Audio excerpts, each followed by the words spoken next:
Biz sizinlə bugün ikiqat maylanmadan danışırıq. Baxaq görək ikiqat maylanma nədir? Əvvəlcə erkəkçikdən danışaq. Erkəkçik tozluqdan, saplaqdan, yəni erkəkçik sapından və bu tozun içərisində yerləşən çoxlu miqdarda tozcuqlardan təşkil olunmuşdur. Gəlin buradan bir tozluq hüceyrəsini götürək.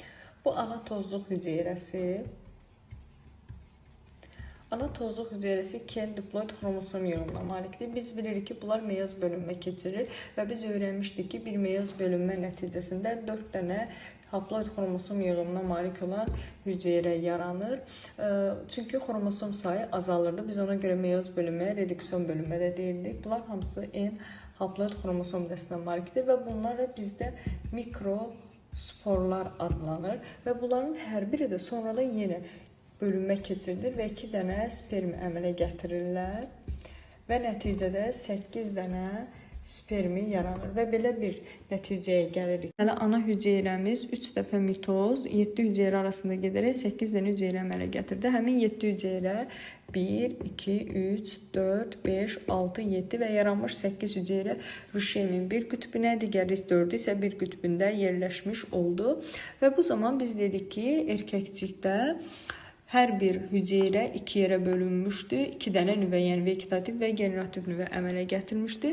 Və o vegetativ və generativ nüvələr gəlir burada olur və bunlar burada vegetativ nüvə gəlir dişici yağıcığına düşəndə tozluq borusu əmələ gətirir və onun içərisinə qarışıb həll olur. Bu zaman generativ nüvə tozluq borusu artıq ruşeym kisəsinə uzandıqda burada 2 dənə spermi əmələ gətirmiş olur və bunlar bilirik ki, haploid xromosom yığınına malikdir. Deməli, tozluq borusu ruşeym kisəsinə uzandıqda vegetativ nüvə içində həll olur, tozluq borusunu əmələ gətirir və generativ nüvə 2 yerə. Deməli, generativ nüvə burada 2 dənə spermi əmələ gətirdi. Hələ ki, maylanma baş verməyib. Bu zaman yuxarıda yerləşmiş bizim hüceyrənin biri və aşağı qütbdə yerləşən hüceyrənin biri gəlir ikisi mərkəzə doğru, mərkəzdə birləşirlər. Və bunlar mərkəzdə birləşib mərkəzi hüceyrəni əmələ gətirirlər.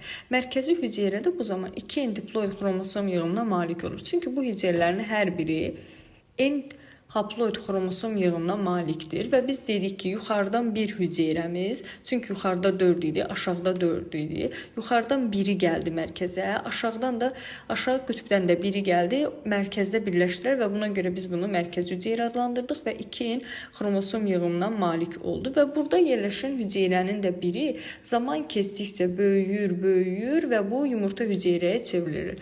Xromosom yığımı isə dəyişmir. Bu da olur yumurta hüceyrə.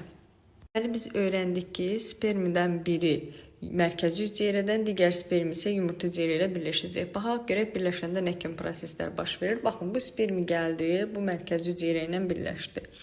Yazırıq. Spermi üstə gələk, mərkəzi hüceyrə, yəni 2N, burada N, bu da mərkəzi hüceyrə. Alındı burada 3N xromosom yığımına malik endosperm.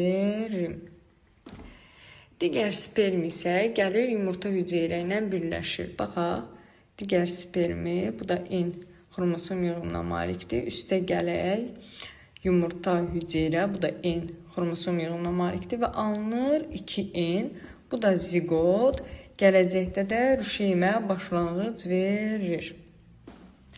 Deməli, sperminin biri mərkəzi hüceyrə ilə birləşdi, endospermi yaratdı, digər yumurta hüceyrə ilə birləşdi, zigotu əmələ gətirdi.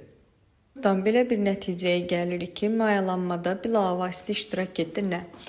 2 dənə spermi yazırıq burada. 2 spermi, 1 mərkəzi hüceyrə və 1 yumurta hüceyrə. 1 mərkəzi hüceyrə, 1 yumurta hüceyrə. Bunların xromosom dəsti desək, 2 dənə sperminin ki, biri N olduğu üçün 2 dənəsi 2N, üstə gələk, bir dənə mərkəzi hüceyrəmiz 2N və bir dənə yumurta hüceyrəmiz N bərabərdir 5N.